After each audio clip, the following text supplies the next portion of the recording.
Good afternoon, everybody. It's wonderful to see you all on this beautiful spring day. And we're so delighted to be here with Ralph Patrick, all the way from Colorado. But we'll get into our conversation here in just a minute after I do a little housekeeping. I want to give out a shout out to the folks from Miller's Grant in Maryland who are with us today online. We've also got some folks in Ohio and various parts of Pennsylvania, so it's a blessing to have you with us online. This is part of the Aging Gracefully author series, and you remember last month we enjoyed a conversation with Margaret Renkel. Next month we'll be enjoying some time with Missy Buchanan. Their books are available out there on the table, of course, and we just added a new author for this coming October. His name is Dan Harris, and he is the author of a best-selling book called 10% Happier. And he was, like many of us, kind of a very busy working adult who discovered that he was he was successful but not necessarily happy. And so he began this journey, and it wasn't necessarily theologically built, but it was a spiritual journey that he undertook to discover what it meant, what happiness means in this strange postmodern era in which we live. So I want to introduce to you Ralph Patrick, but just in case you didn't get the email that I sent out, we are sad that Dr. Rebecca Chop was unable to be with us today. We're still going to discuss her book a little bit, but her Alzheimer's has progressed to the point where she no longer feels comfortable presenting in public. But we're hoping that we'll be able to send the link to this recording to her today and let her know that we are holding her in love and prayer. And if you're listening, Dr. Chop, this book was such a blessing and a gift to the world for those of us who are living with and loving folks who struggle with dementia and other forms of Alzheimer's. So thank you for this, and I look forward to us being able to talk about it. But it turns out that her friend and colleague, Ralph Patrick, is an author in his own right. And he's a former Lutheran minister, also serving in a non-denominational church, I just learned at lunch. And he writes about his odyssey, his spiritual odyssey, in a book called Losing Faith, Leaving Ministry, and Loving God. And it's centered and focused, well, I'm doing all the talking. Why don't you tell me just a little bit about what this book is and the journey that you made? Well, you're the host, so it's your prerogative to do all the talking, and it makes it easy for me. Well, my boss tells me I talk too much anyway, so it's just... So, first of all, I'm pleased that you invited me to fill in for Dr. Chop. Rebecca and I are friends. I met her while I was working with the Alzheimer's Association. And she had done a fundraiser for the Alzheimer's Association, and at the fundraising event, I met Rebecca and we became friends and learned her story and connected on a number of levels. So I'm happy to talk about her book or address any questions about her or the book. But my book is really about that time in one's life when they reach a point where they realize life is not working as they thought it was supposed to be working or that it had been working. And so I made a huge voluntary transition into my second half of life. And that's what the book is about. And it's primarily focused not just on my story and the background and what led me to that point, but also the seminal experience of being at the Isle of Iona and living in the Iona community for 10 weeks as a volunteer. And we were talking at lunch about thin places and how a thin place is where heaven and earth meet and intersect. And Iona is one of those thin places. I think Gettysburg is probably one of those thin places for many people, experiencing the spirits and the past. So Iona was a huge transition point and just a life-giving experience, which catapulted me into this next chapter in my life. Yeah. And one of the things that as I've been reading this book, I've discovered that you talk about the practical things, about your family life and the evolution of that, but you also intertwine it with these theological underpinnings, and you wrestle a lot with your doubts, and you and I both had a very similar experience of going through seminary and going through ordination and having this interesting vocation thrust upon us in some ways. And I'm not going to say we were sold a bill of goods, but I don't think there's a single seminary graduate out there who says, oh, you know what, this ministry thing turned out to be exactly what they told me it would be in school. No offense to my colleagues here at the seminary, but we realize that there are a lot of things that they can't teach us in seminary. And so could you talk just a little bit about how you kind of got waylaid by doubt and how you struggled along the way? Yeah, so Martin, as you say, in the seminary, especially in my seminary experience, they teach you to have great certainty, doctrinal, dogmatic certainty, so that you can answer the questions that are posed to you or that you assume people have about God, which is really kind of silly, isn't it? Because in essence, God is mystery. And to have the presumption that and the arrogance that somehow an individual is going to be able to answer questions that people have about God and those great existential faith questions is really the height of pride and ego. But that's the way I came out of the seminary, and God has a sense of humor. The older I get, the less I know about God, but I'm absolutely convinced that God has a sense of humor. And if we don't manage to humble ourselves, God will do it for us. And so that's what happened to me. God presented a number of life crises and finally got my attention by making me realize, like, I really don't have the answers. And everything that I've been experiencing and doing and assuming has no longer served me well. I remember, you'll appreciate this, during the lowest point, the darkest point, that dark night of the soul, I was searching for some kind of certainty.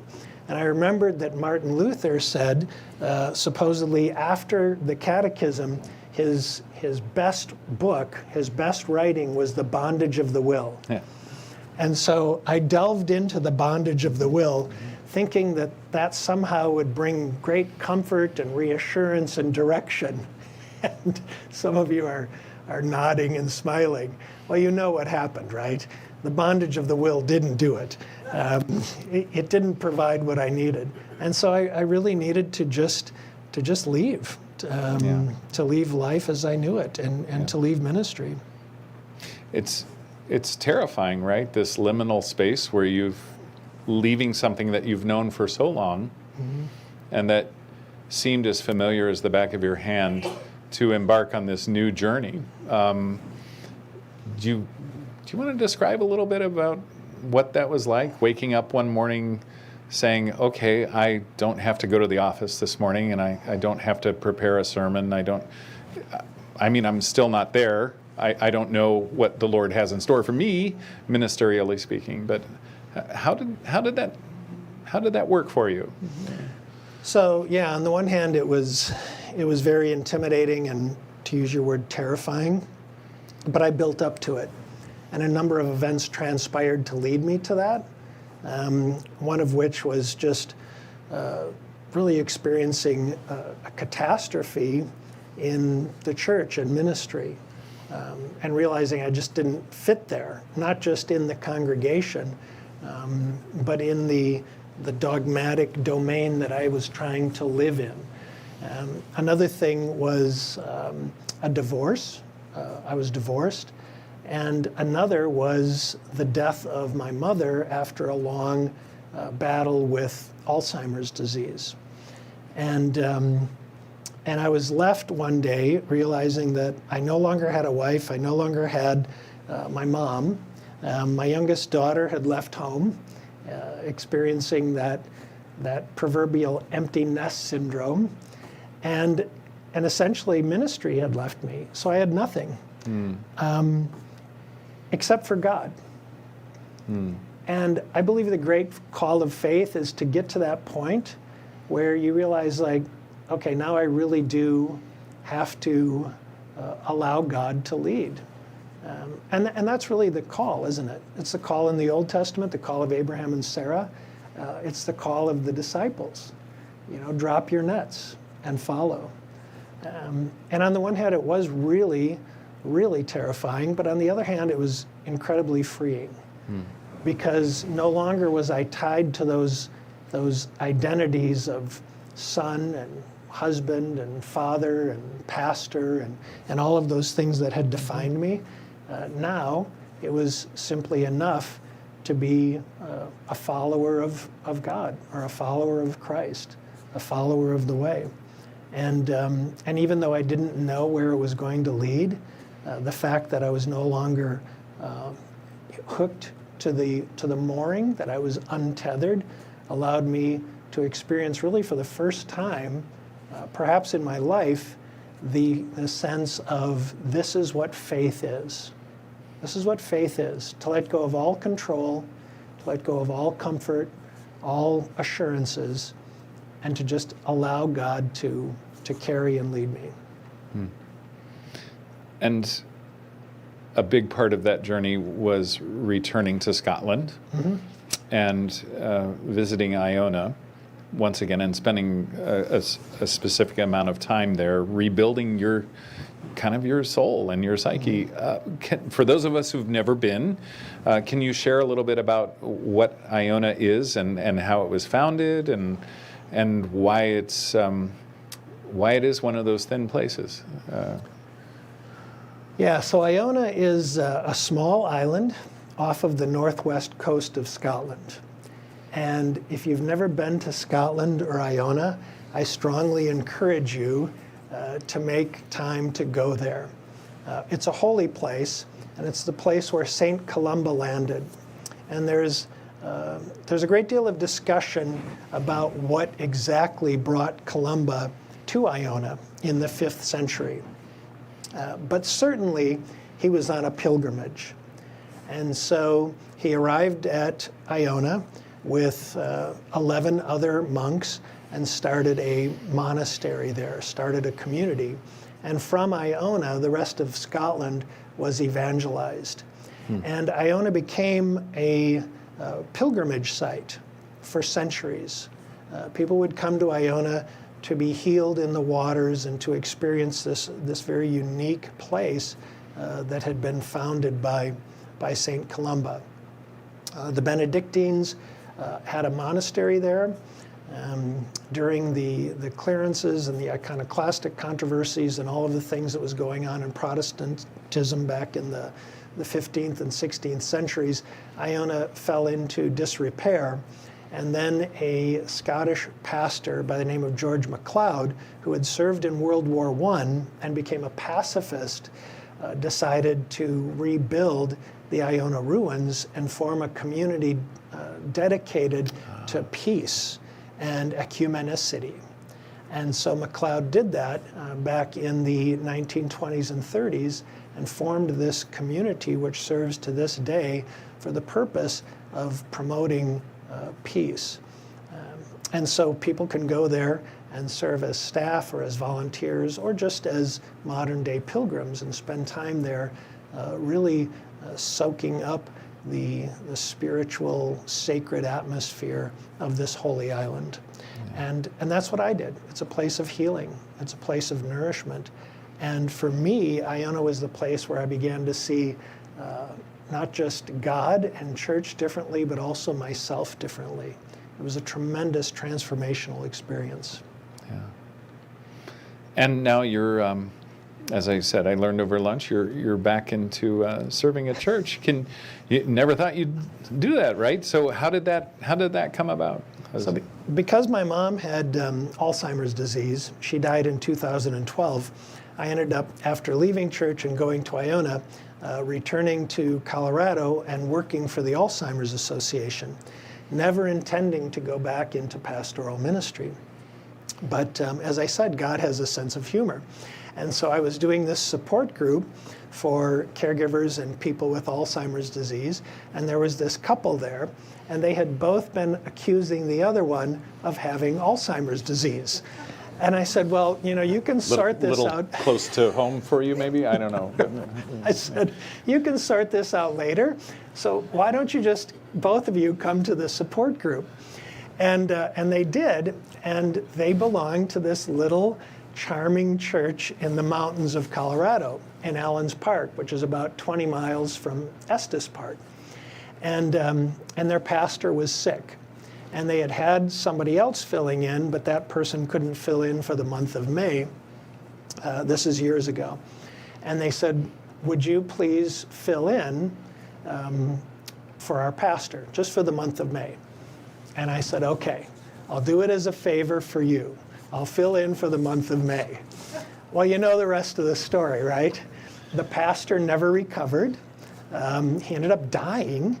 And so I became kind of the permanent vacancy pastor just until they found their permanent pastor. And 5 years later, I'm still there as the permanent pastor. But it's a lovely little congregation. And it's actually restored my faith in pastoral ministry, which has been very redeeming for me.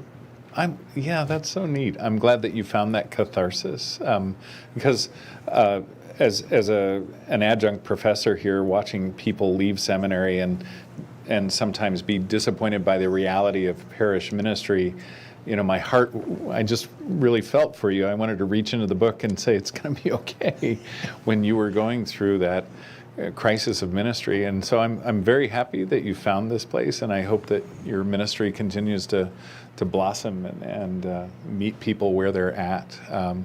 And it's interesting to me too how once you stopped being a pastor, your writing became so much more pastoral.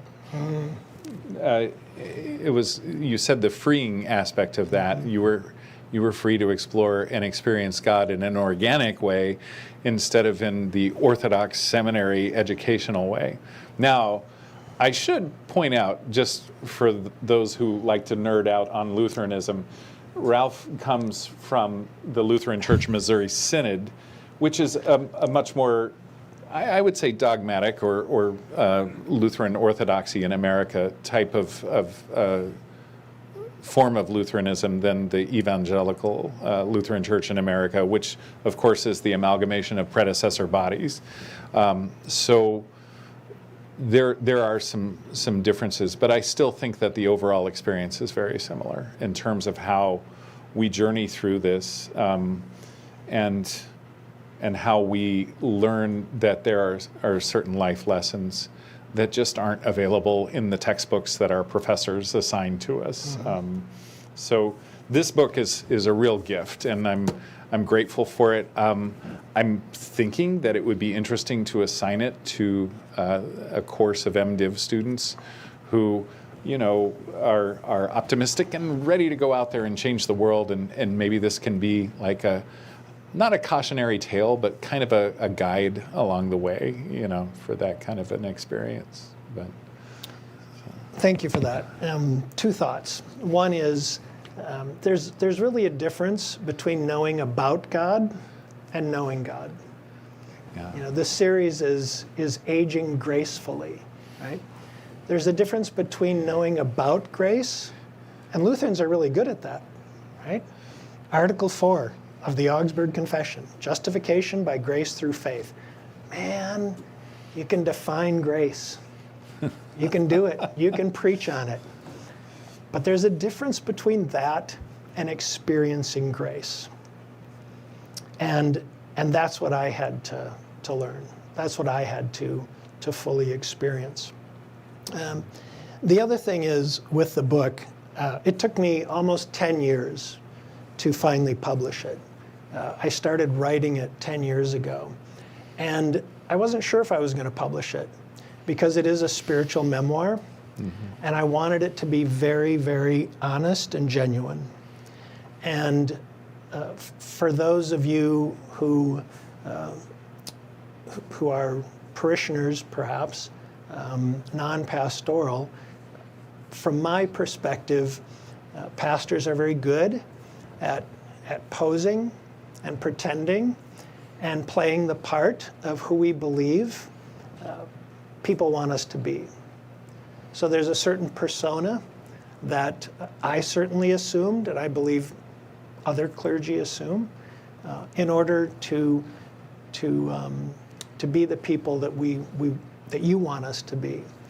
And I realized that none of that worked. And so when I wrote the book, I wanted it to be very honest and transparent and really authentic, to the point at which I have 4 daughters who have had difficulty reading the book because they say, "Dad, it's like reading your diary."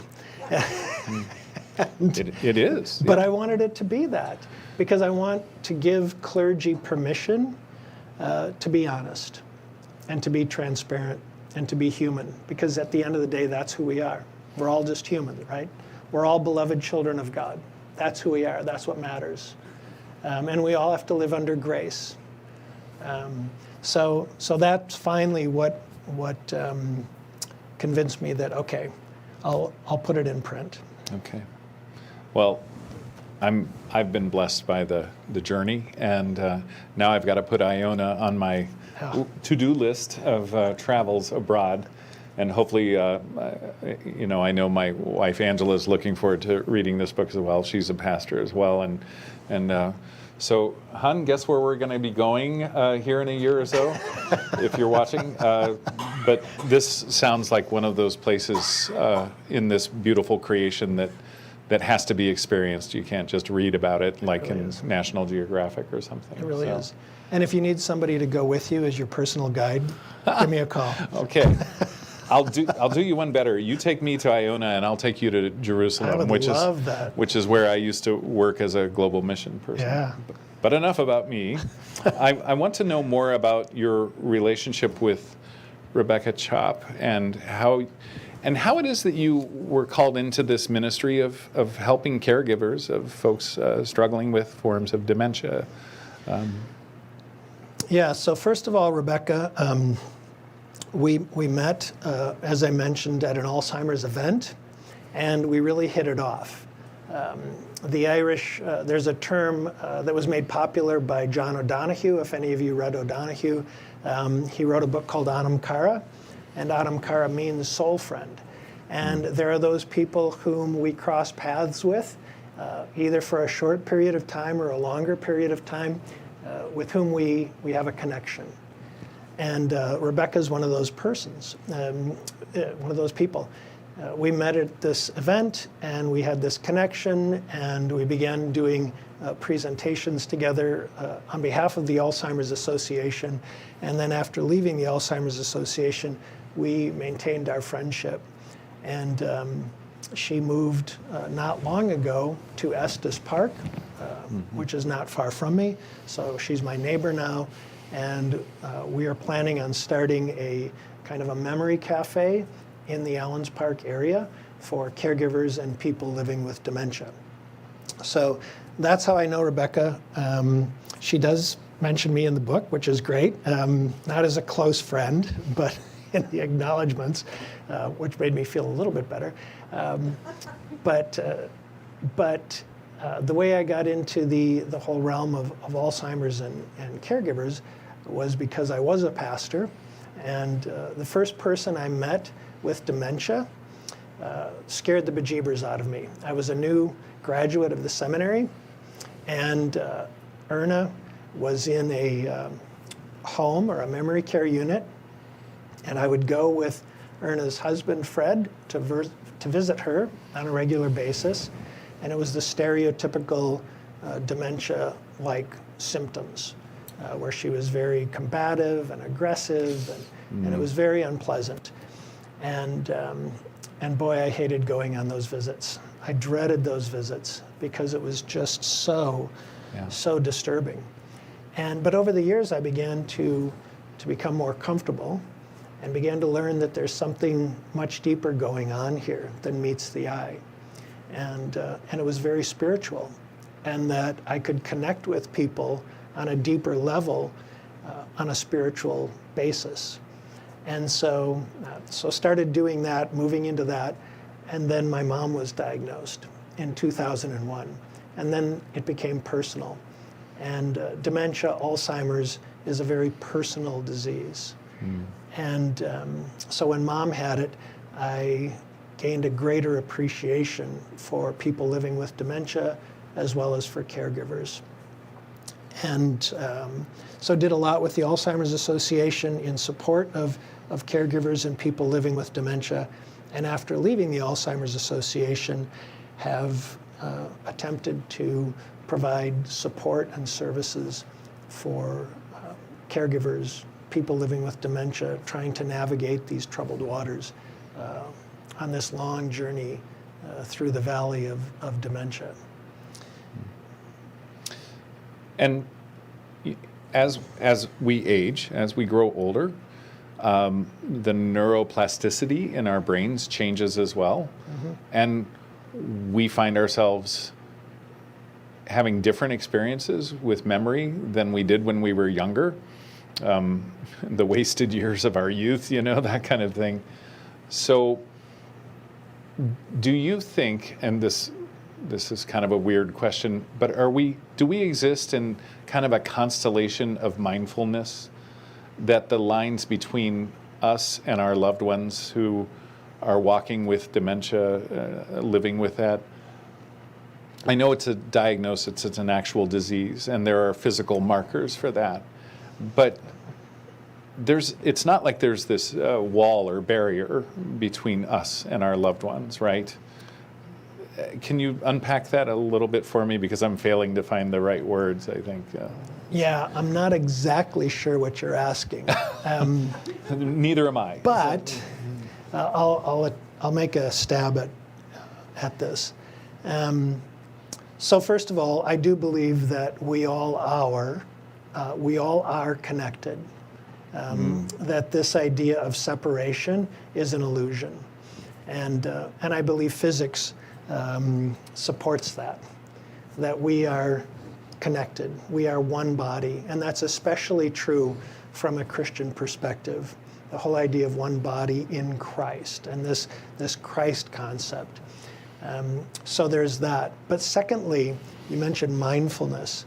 There's a big difference between our cognition and our much deeper knowledge. And I like to say, the longest journey we'll ever make is the distance between our head and our heart. And so the key with dementia is to move away from our very Western perspective on cognition and the pathology and physiology of what's going on in the brain to a deeper sense of self and mindfulness, and to connect on that level. So if we can set aside our preconceived ideas of what it means to be a human being, or what personhood is, and where that personhood is grounded, we have a much better chance of being able to successfully connect with people on the dementia journey, as well as knowing ourselves better. Rebecca Chop writes about her diagnosis, and she compares it to the story of Persephone, this person in Greek mythology who Hades, the god, the god of the underworld, falls in love with her and drags her down to Hades, and which is horrifying, and that eventually the other gods have to step in and barter some sort of negotiate a truce of some sort so that she can return to life, but there is a back and forth to it. And I never thought of course, of that kind of a diagnosis in those terms, but in your experience in working with folks with dementia, how do we define what is lucid and what is not? And how do we live in those two worlds simultaneously? I know that's kind of a next level question, but Yeah, so, what is real and what's perceived? right, yeah. And that's the key, isn't it? How do you define and know what is real? So if I'm experiencing something, if I have dementia and I'm experiencing something that is not according to your preconceived notions or ideas of what reality is, why does it mean that what I'm experiencing is somehow invalid just because it's different from what you're experiencing? We can live in the world of imagination and illustration and constellation, and it's perfectly legitimate. It's just not logical. And on the dementia journey, logic and reality don't matter. I like to say it's all about feelings, not facts. And we try to reorient people to our own reality. Well, why is that? Why is that so important to do? How many of you have grandchildren? If you are interacting with your 5 or 6 year old grandchild and they are playing some kind of an imaginary game, do you try to pull them out of it by telling them, oh, that's not real, or that's not true, or that's not legitimate? We're not going to do that anymore? No. You go along with it. And it would be almost cruel for a grandparent to say, stop that. Stop that. You need to get real with me here, because what you're doing has no value. That's not really who you are or who you're supposed to be. But we do that with grandchildren. Why can't we do that with adults? Why can't we do that with people who have dementia? Why can't we step out of our Western mindset that is so cognitively oriented into a place that's, quite frankly, perhaps much more pleasant and beautiful and enjoyable? And I think that's the key. It's not that we have to somehow fix the person with dementia or make them think that whatever it is that they're experiencing has no value because it's not real according to our perspective, but rather it's a matter of reorienting ourselves and the way we think and the way we are in relationship to other people in a really loving, compassionate, caring, graceful way. I think we may have glanced at this a little bit over lunch when we were talking about the difference between a quantitative mindset and a qualitative mindset. Because I think when anyone receives a medical diagnosis, our anxiety automatically drives us into, okay, what are the steps I can take to survive or defeat this? And how do I check the boxes? But what I'm hearing you suggest is there's a different, more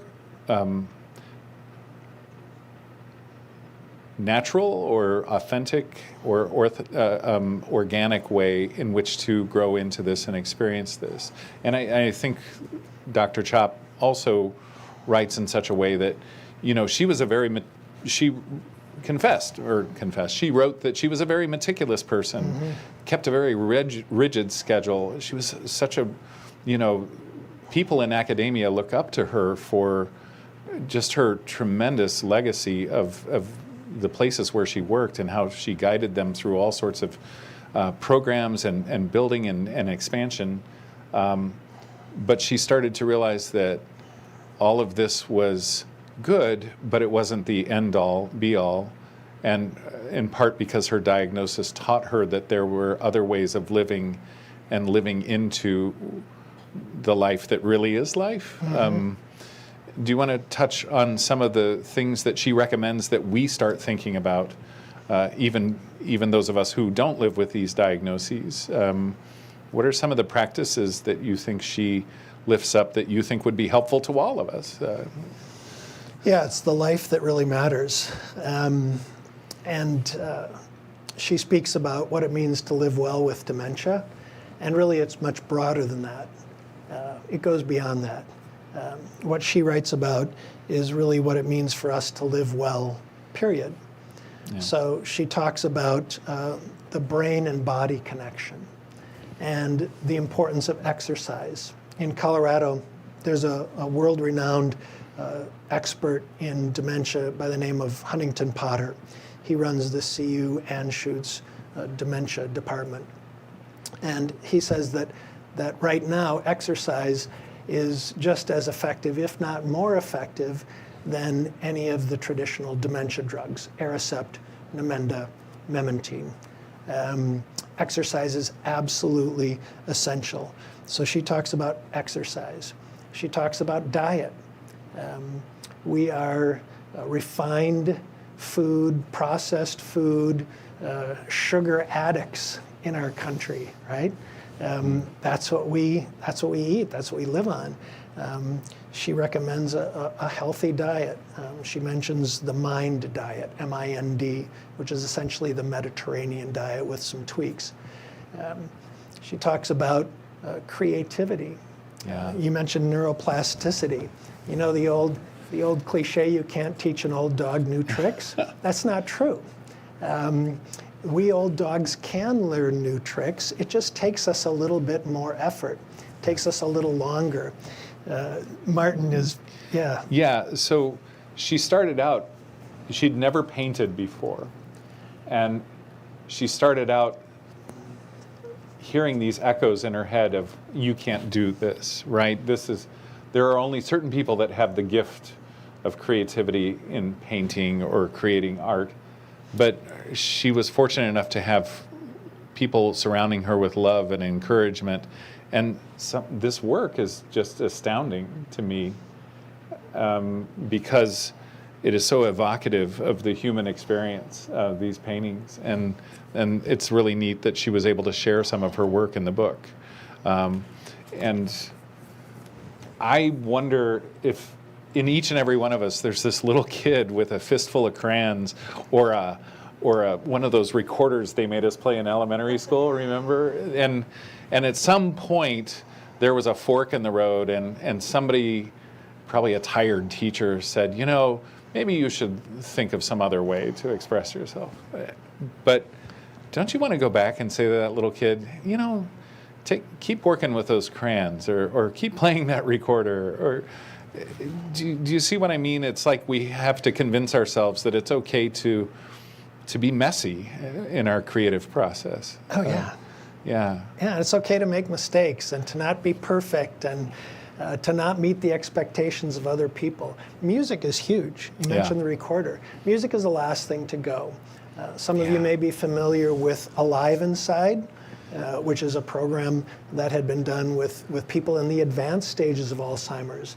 And they put headphones on the individuals who were almost catatonic. And the individuals literally came alive when they heard this familiar music. So music is incredibly therapeutic. Learning to play an instrument or even just listening to music. So all of those are essential. Isolation is the great enemy of dementia. We learned the detrimental effects of isolation during COVID, didn't we? Yeah. And the unfortunate thing on the dementia journey is a person with dementia, as well as the caregiver, tend to draw back for various reasons and isolate themselves. And so it's really important to continue to engage and to intentionally engage in community, ideally in person. So she talks about community. Mm-hmm. And then she also talks about abiding and being. And this is what you were touching on. We are obsessed with doing. Yeah. And it's almost as if our self-worth comes from how much we can produce.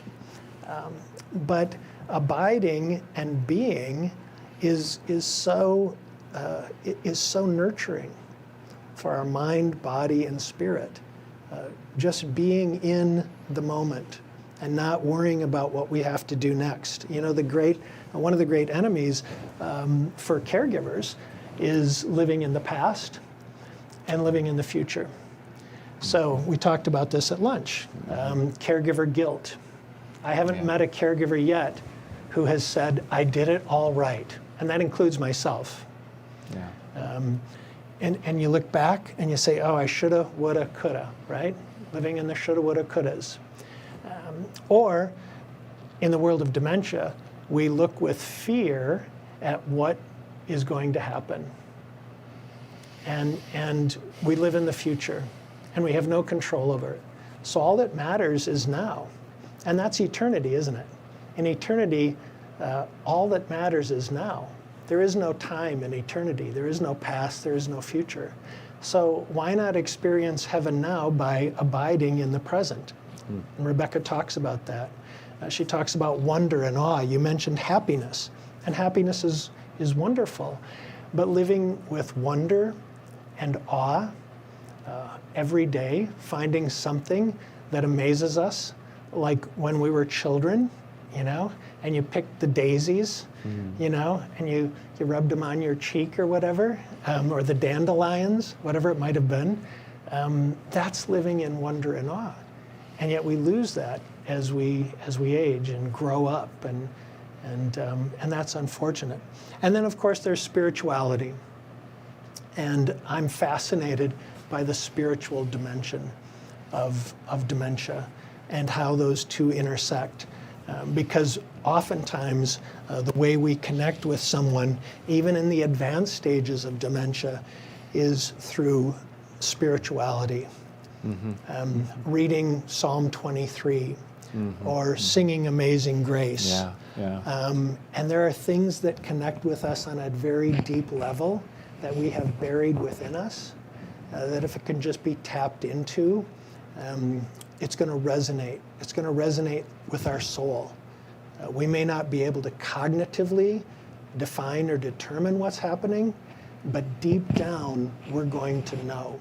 And that's true for other people as well. Yeah. One of the great mistakes that is made, and I made it, I was telling Stacy, I could write the book on how not to do dementia. We could, the family could be, my family could be the poster children for how not to do dementia. But one of the mistakes we make is to think that just because the person can't cognitively respond to us or say our name or give evidence of who we are, that therefore they aren't there. And that is so untrue. That's so false. That person is there. From our perspective, they may not be able to recognize us, but that doesn't mean that they don't know that we're there and that we're someone that's significant to them. I remember one of the freak out moments in my experience was when I was with my mom and she thought I was my dad. And it was very disturbing and upsetting to me, but it made sense because what a person does in the dementia journey is they walk backwards through their memory. They're walking backwards. And so for her, she didn't see herself as being 85 years old with dementia. She may have seen herself as being 30 years old, and it wouldn't make sense to her to have a son who was 50. And so in her context, who was this man with her? Well, it must have been her husband, because it certainly couldn't have been her son. So you see, she knew me at a visceral level. It's just that she didn't know exactly what my identity was. And that's really the wonderful invitation that we have, the challenge that we have, is to connect with people on a deeper level. And again, it's true not only with dementia, but in our daily life. Yeah. Connect on that heart level, on that soul level. Yeah. We, this past fall, my wife and I said goodbye to her dad. He was 89 years old and had been diagnosed with dementia several years earlier. So he lived, after the diagnosis, he lived another 6 years. But one of the things we experienced with him was he would refer to Angela as Chelsea, our daughter, or vice versa. He would forget how his wife had died in 2007. And, so we're sitting there at the Thanksgiving dinner, and he said, did Wilma die of cancer? Which was kind of one of those moments where everybody drops their silverware, because that had been so ingrained in our narrative that we couldn't imagine that there would be a time when he who had experienced it most viscerally, could have forgotten that particular fact. And so I guess my question is, if I had it to live over again, how could I have been better prepared for those jaw-dropping moments when Dad said some pronouncement that just, woke you up to the fact of just how you lose a person by degrees, but you're gaining another aspect of that person at the same time. Mm-hmm. Is there a how-to guide for this? So each situation is unique. If you've known one person with Alzheimer's disease, you've known one person with Alzheimer's disease, kind of thing. Yeah. But there are general principles. So one thing to avoid is trying to get the person to remember. The three most hurtful words that you can use with someone who has dementia is, don't you remember? Oh. Don't you remember? We just talked about that. Don't you remember? We just did that. Don't you remember? We have a doctor's appointment today. Don't you remember? Martin's coming over. Because obviously they don't remember. The short-term memory is going. So we avoid the don't you remembers. And then we orient ourselves into that person's reality. So with the question, if I'm the father, and I say, my wife, did my wife die of cancer? Maybe the first time the question is asked, you answer honestly, out of honor and respect for the individual. But when it comes up, you don't continue to say, oh yes, we talked about this. They died 2 years ago, because that just exposes them to reliving that grief. Instead, what you do is say, she was such a wonderful, or is such a wonderful person, and the time that we spent on the farm, or wherever it might be, and you kind of pivot into a story. So rather than addressing the grief or the pain or the hurt and being completely honest in order to reintroduce that experience of sorrow for the person, you kind of pivot into a happier memory. Some people have compared it to being an actor or an actress in an improvisational theater scene. So you begin to move into the scene that they're setting, and you go along with it. People that I don't know from Adam have said to me, oh, yeah, Ralph, we went to high school together. Well, we didn't go to high school together. And I don't say, oh, are you out of your mind? We didn't go to high school. I say, oh, yeah, those were such good times. Tell me about, some of the things that we did, or something like that. You kind of just play along with it. Yeah. And people say, well, that's being cruel. Well, why is that being cruel? It's a very happy memory for them. And for them, I'm just that person that they're envisioning me to be. It's no more cruel, using the grandchildren example, than it is to, pretend that you're Peter Pan or Wendy in whatever it is that they're imagining. And just because it didn't happen in the so-called objective reality or history of things, of your personal narrative, doesn't make it any less real for the person who's having that experience. Right. Exactly. So who are we to say you're wrong, right? That's right. Yeah. So imagine if on the road to Damascus and Saul's conversion, oh, here we go. If he had come back and said to his friends, you wouldn't believe the experience I just had, I heard and saw the Lord. And they said to him, are you out of your mind? I mean, really? Like, we do it all the time, don't we? Yeah. I hadn't thought of St. Paul's experience on the road to Damascus quite like that, but maybe there's something to that it was real for Paul.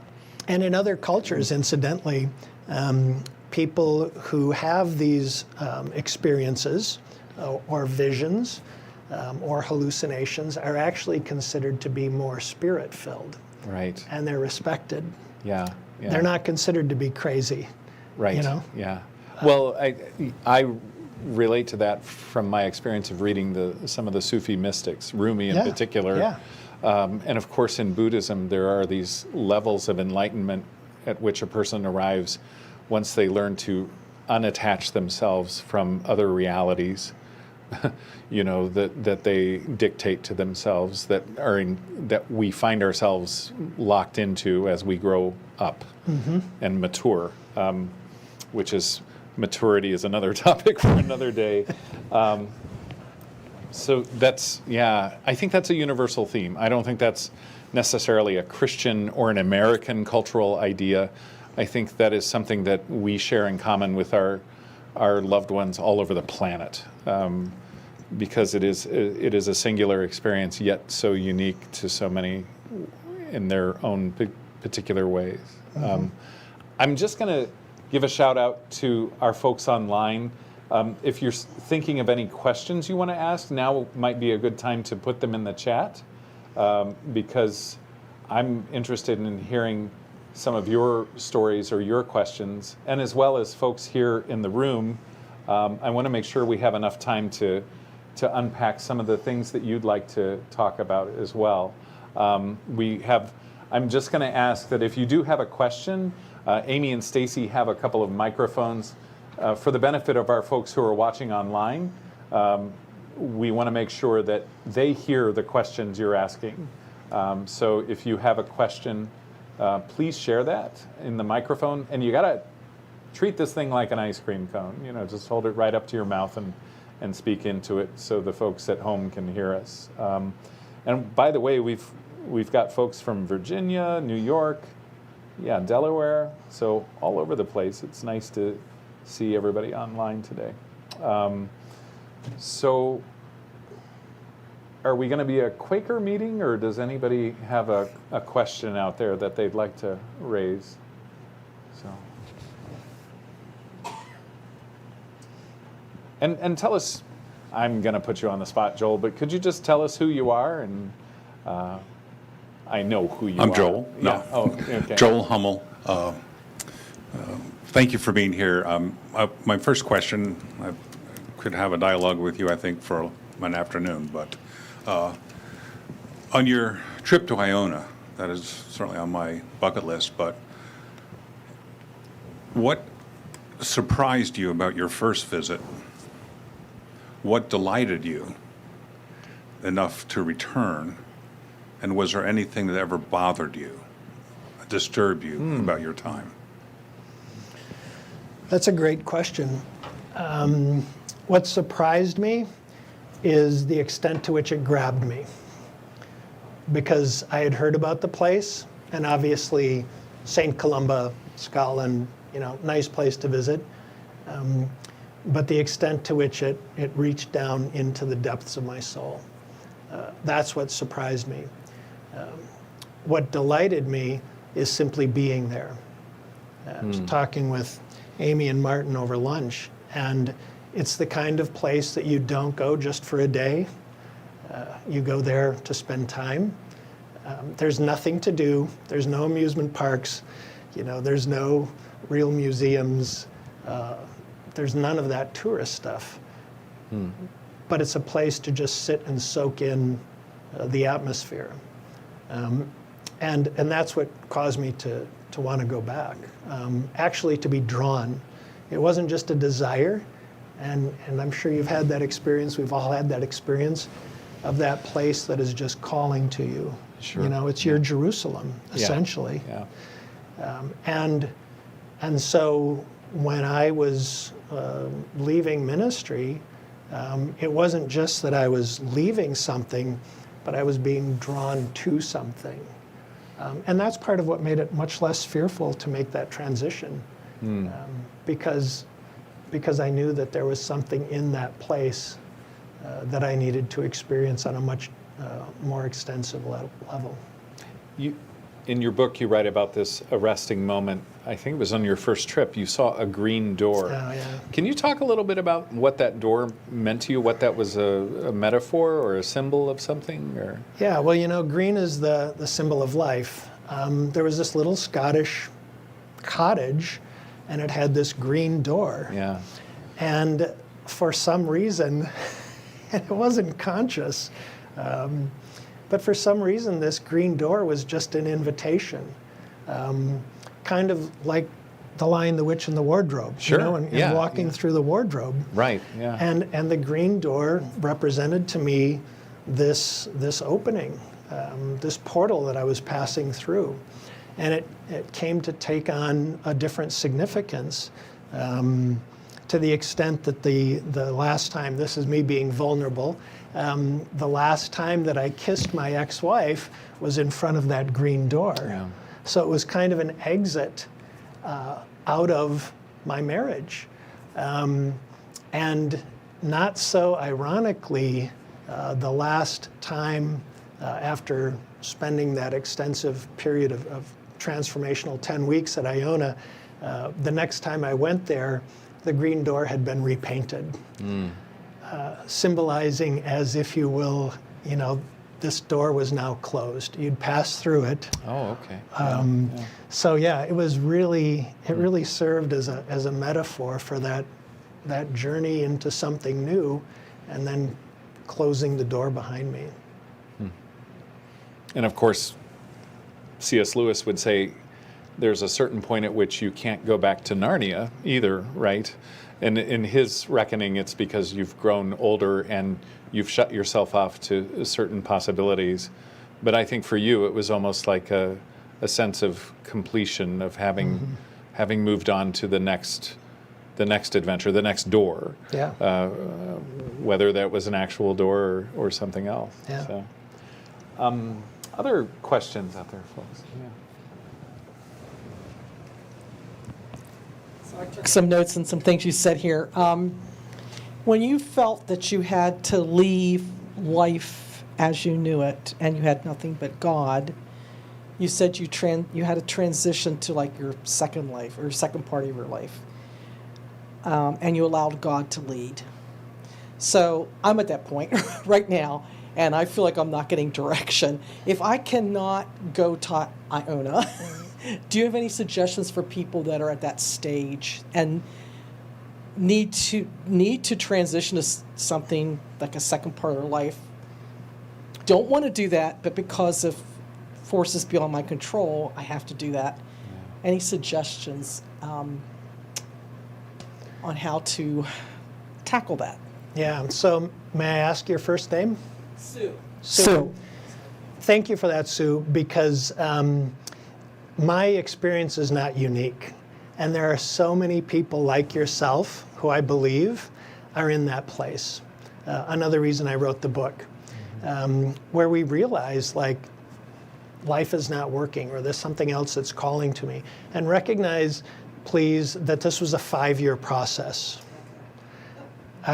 So this was not really an overnight thing. Thank you for saying that. Yeah. It's a marathon, Yeah. Yeah. not a sprint. Yeah. Yeah. So are you familiar with St. John of the Cross, The Dark Night of the Soul? I recommend that as a read. It's pretty pretty deep. It's pretty deep. Yeah. But his Dark Night of the Soul is not one night or a week. It lasts a while, and it's very deep. And I think that's part of the process, that we have to be in that place. And whether that's for the purpose of refinement, or whatever the purpose is, for God to get completely our attention, for us to be completely broken, we have to be there for a while. And then to just be completely open to whatever it is that comes our way. And that's huge, to give up our control, and this is so, like, we want to be in control, right? Yes.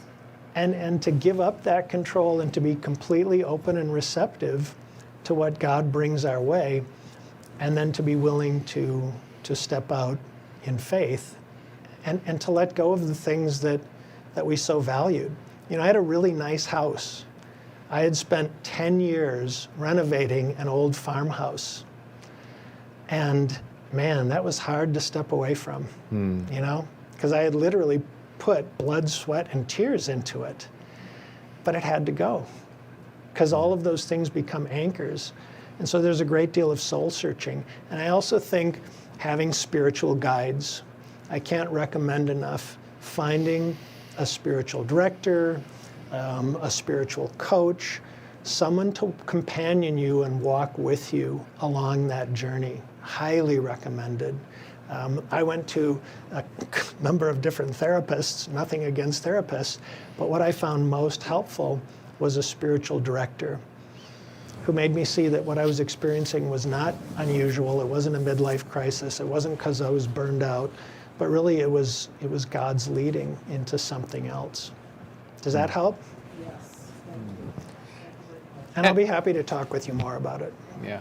And let's, to be fair, a lot of us have received wonderful help from therapists. So, Right, I'm not right. trying to disagree with you, but No. yeah, I don't want to downplay the work that therapists serve in the Right. world as well. We have a couple of interesting questions online.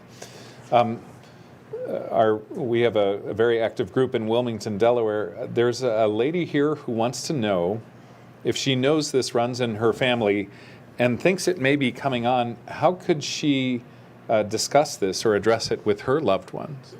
How does one begin that conversation? You know? That's a really good question. In Colorado, there's an organization called the Conversation Project that helps, that provides documents to help guide those conversations. But I think simply gathering your family in a loving environment and saying, here's what I have noticed. Okay. Here's what I've noticed that's happening to me, and making them aware of what it is, and just having that open kind of conversation.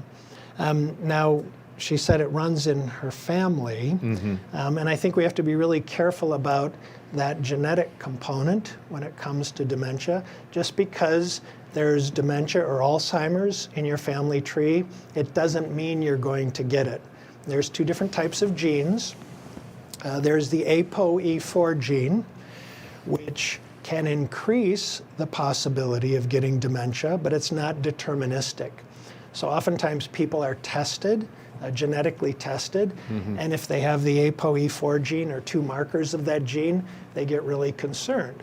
Well, it can contribute to dementia, but it doesn't mean you're going to get it. The other type of gene is a deterministic gene. And if that's in your family, then the odds of getting the disease increase dramatically. But again, I think we have to be very careful when it comes to family history and how we interpret what it is that's gone on in our family tree.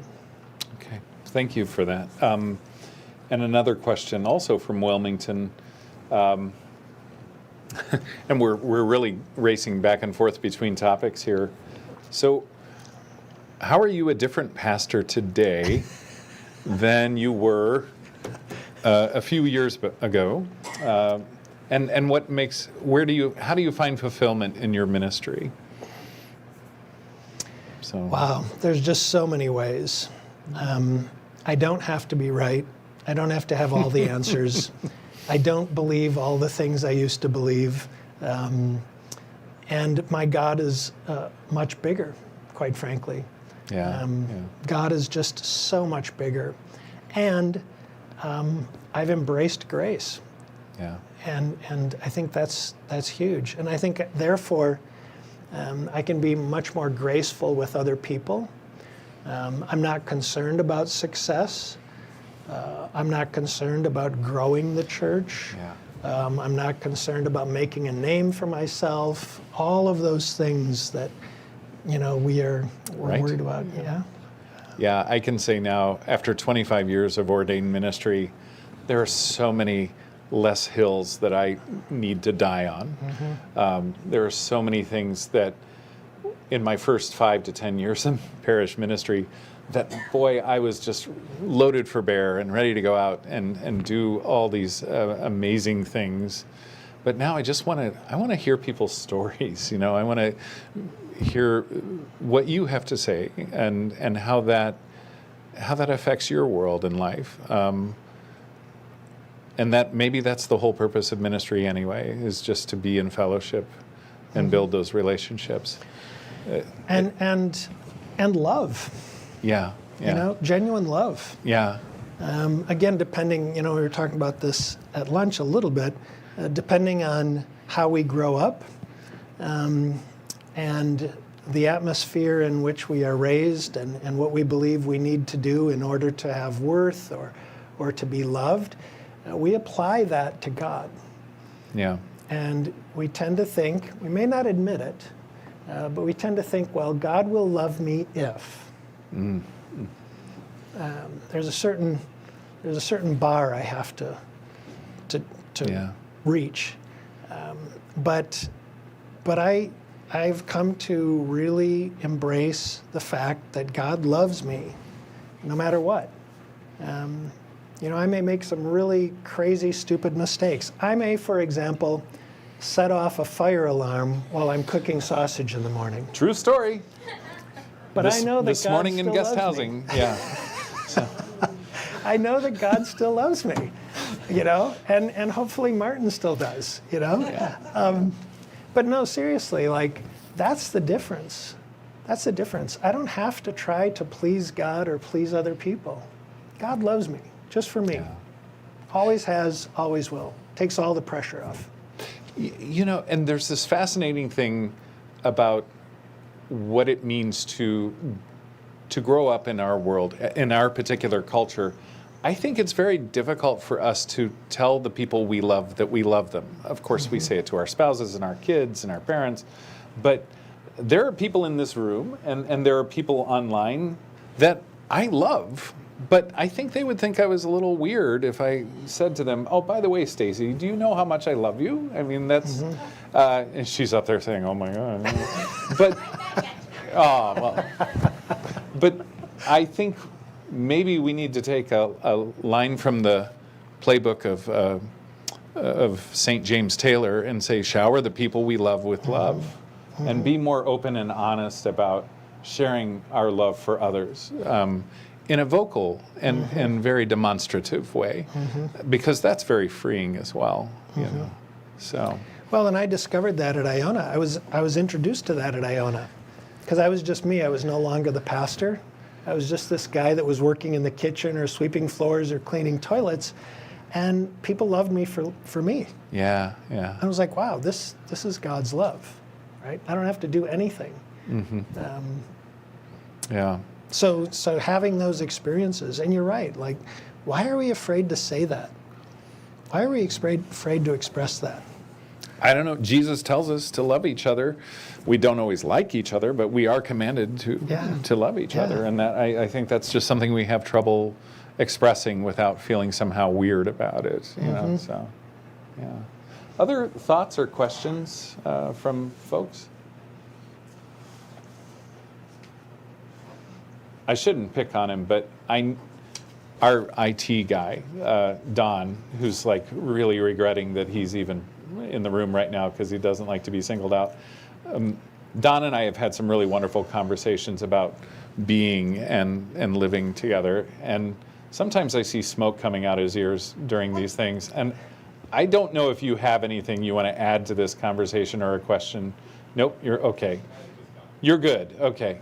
Sorry to put you on the spot, but there are certain people that I think we encounter in life where we have these serendipitous moments and conversations. Don is one of those people to me where we've just been able to say, oh yeah, so that's how that works, or that's how that didn't work, and in life we're fortunate to have that experience. And as I'm experiencing, I think I've peaked, I guess, statistically speaking, cognitively, and now I'm experiencing this progress in age, and not quite as good with names and things as I used to be. That's a different kind of relatability, an ability to connect with people, can you say something about what the difference is between normal cognitive decline in a person versus, the kind of decline that folks might experience with dementia or Alzheimer's, like the decline that Rebecca Chop writes about so well? So yeah, there is normal age-related memory loss and changes that occur cognitively. It's normal to not be able to bring up names or to forget, the name of a favorite song or something like that. Yeah. That's normal. The first indication that something might be going on is not necessarily cognitive, but emotional. So if the person is acting kind of depressed, if there's a change in their personality, Rebecca mentions that she had never slept, and suddenly she's sleeping a lot. Those oftentimes are the first indicators. It's not necessarily the cognitive changes, but the changes in personality. And then when it comes to memory, it's forgetting short-term, it's losing short-term memories. So my mom had a diary, and before she was diagnosed, and I learned this after her death when we were collecting her things, and I was reading through this diary that was written 2 years before her official diagnosis, and she was forgetting appointments. And then that got me thinking, reviewing the progression of the disease. And she had been a postmaster, and she always had to balance the books to the penny. And I remembered she had started bouncing checks. She wasn't able to keep up with her checkbook. So there were those types of things. Symptoms that are evident that are really out of character, that are unusual for the person. If I know Sue, Sue asked a question, or Joel, remember their names, but if for some reason in a couple of weeks we encounter one another and I don't remember your name, that's not an indication that I have cognitive impairment, right? However, if I've known Joel for 30 years, and we get together on a regular basis in men's club or whatever it might be, and suddenly I look at him and I think, I should know that guy. He looks familiar. That's an indication that something's going on. And that's why it's really a good idea if you notice those symptoms, and there was a question about this, it is a good idea to go through a process of diagnostic procedures to see precisely what might be happening. Because remember, cognitive impairment can be caused by a lot of different things. COVID resulted in cognitive impairment. There's such a thing as long COVID. And so it could be vitamin deficiencies. There could be all sorts of things causing it.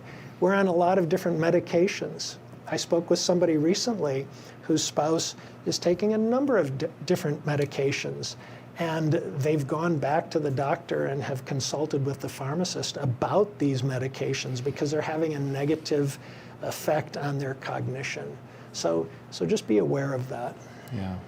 I think I'm going to get on my soapbox just for a second, because I actually teach a course about this, about the effects of social media on the mind and in ministry.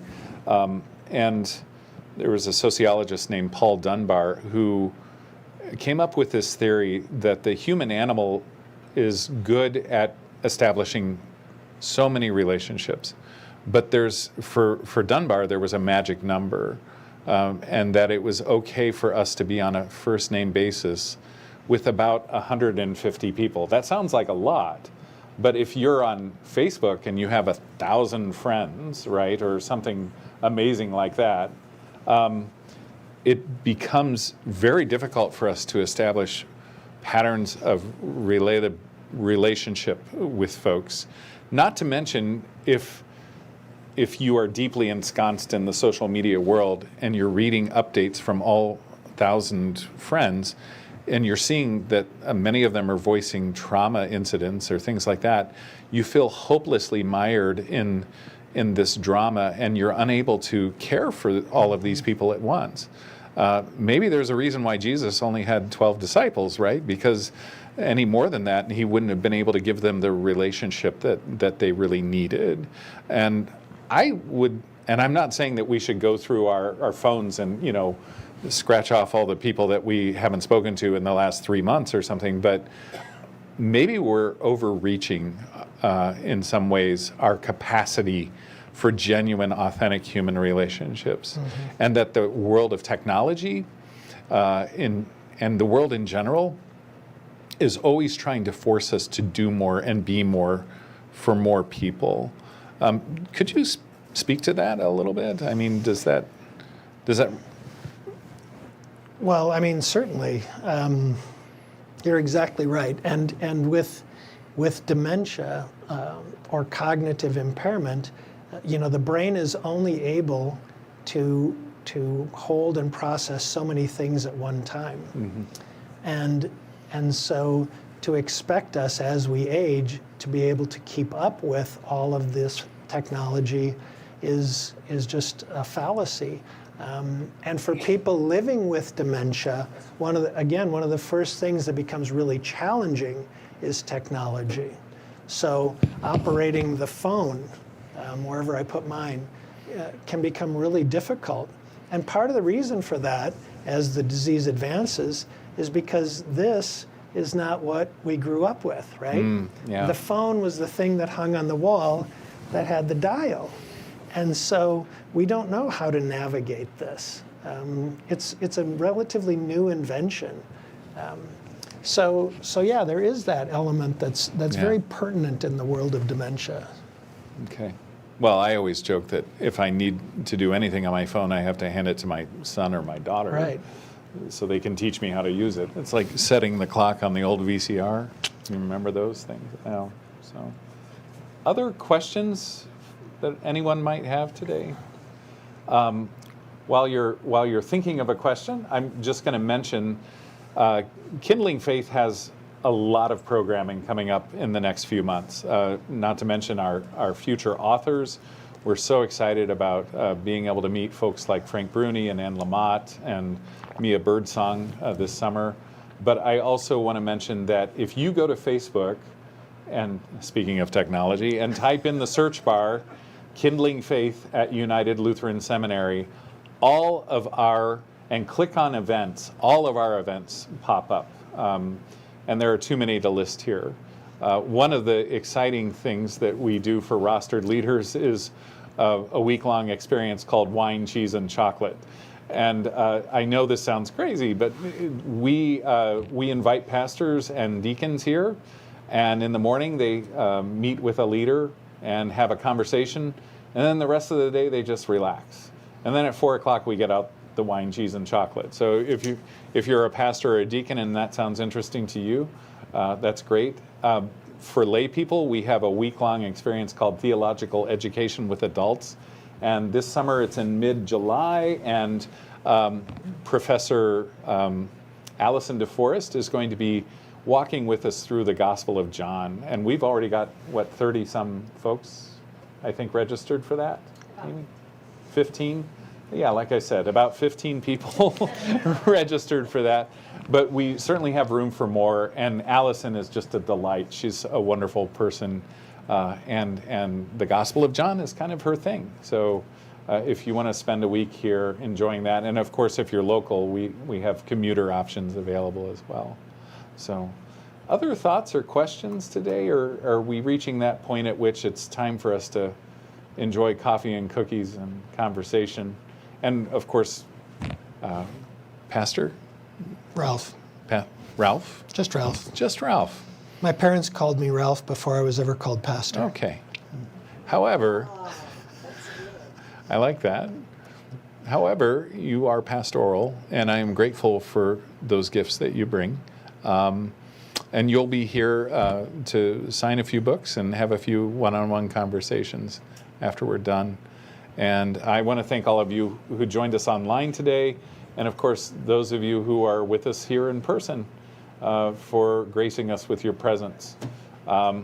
Aging Gracefully is possible because of a grant made by the Lutheran Foundation for Long-Term Living, and we wouldn't be able to do this without them. So we always need to remember their generosity in keeping this program going. So, any last words? Just, I want to express my thanks to Martin and Stacy and Amy for allowing me to come.